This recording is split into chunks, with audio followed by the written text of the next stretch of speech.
What do you think is most likely to bring about the end of the world? A meteor crashing into Earth and causing an extinction level event? Maybe global warming? Or possibly nuclear war? My view is that the world as we know it will come to an end because of false nationalism. Here's how I believe it'll play out. When a country has a new leader in office, there's a tendency for those leaders who have big egos to want to remain in the top job.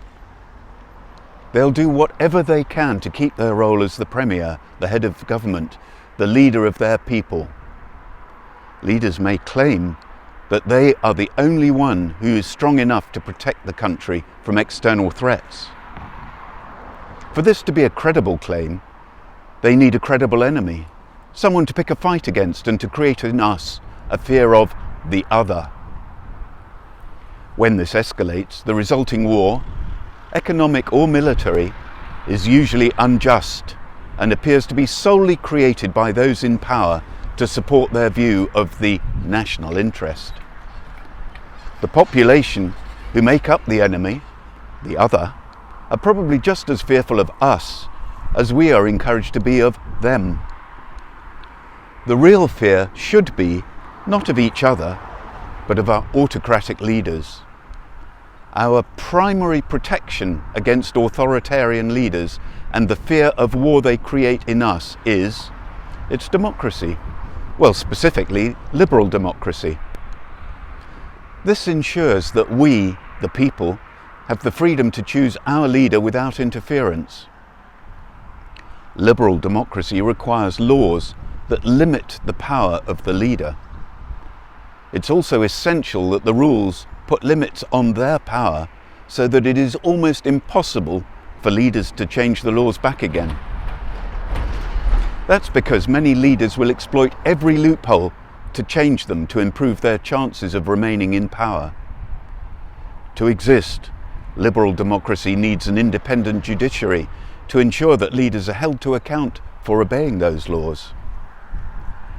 Only by ensuring our democratic process is free, fair and open can we minimize the risks arising from an authoritarian leader who may want to start a war. There are many examples of how this gradual erosion of liberal democracy takes place.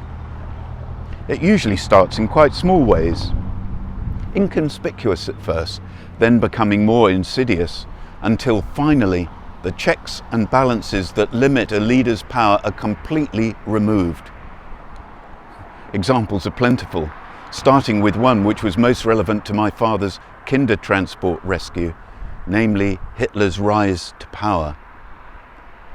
Shortly after his appointment as Chancellor, Hitler arranged a series of new laws paving the way for the Enabling Act. This effectively suspended the democratic process. It allowed him to pass further laws without parliamentary approval. In effect, he'd turned a liberal democracy into a dictatorship. This led him to having the power to single out others who had no part in his vision of a future Germany. The Jews, the Gypsies, the Slavs, any non-Aryan. They all became an enemy of the state. This elimination of the democratic process was finally used against the others to pass the Nuremberg laws in 1935, which removed the rights of citizenship from the others. After this, they had no rights. A modern equivalent might be when a leader declares a national emergency, which gives them wide-ranging powers to change laws with little parliamentary involvement. Other countries today are also beginning to display signs of weakening their liberal democracies.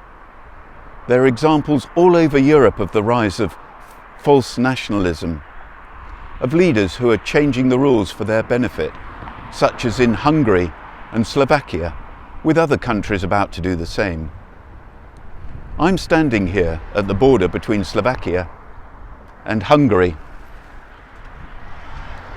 They're both former countries of the United Soviet Socialist Republic, the USSR. They both have leaders who have changed the rules to make themselves more powerful and much harder for them to lose elections. Examples of how they do this include extending the term that a leader can remain in power, altering the rules to make it easier for the leader to pass new laws, demonising the opposition parties so they become unelectable, taking control of the media that criticises the government, packing the judiciary with supporters to favour the head of state. In parallel, autocratic leaders will promote a false nationalism as a solution to the problems faced by the country. It might show in apparently benign rhetoric, such as, for example, British jobs for British workers, or the equivalent in any other country. While there are many positive aspects to nationalism, this type of speech, which blames others for the problems in their own country, leads to increasing polarisation of us and our nation, and them, the others. Taken to extremes, this narrative of nationalism creates the conditions for conflict. The feelings of fear that come from this artificial polarisation leads to rising discontent, economic hostility, rejection of compromise, and ultimately, even open warfare. We must keep an eye on these small changes that erode our democracy. The first steps are so small that they scarcely seem worth the time or effort to resist. Who cares whether our Supreme Court judges are elected or appointed? Who cares whether the Chief of Police is a political appointment or a promotion from within? Who cares whether the state broadcaster is subject to greater control? Who cares whether the Electoral Commission, which decides the regulation of the democratic process, is independent or reports to a government department? We must care. We must care. Our vote at elections is vital to keep our leaders in check.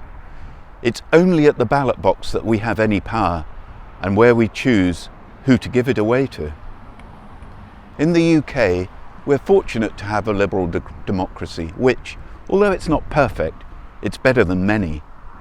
Our elections are free and fair, although with increasing evidence of interference from overseas state actors. It's our duty to protect our democracy by turning out to vote whenever there's an election. In some countries, it's even a legal obligation to vote. Be aware of the subtle changes that give our leaders more power and resist it. They're taking their power away from you. Remember, your vote protects the freedoms that you currently enjoy. If you choose not to vote, then do you have the moral right to complain when your government does something you don't like? Of course not. Make sure you protect our democracy by voting every time there's an election.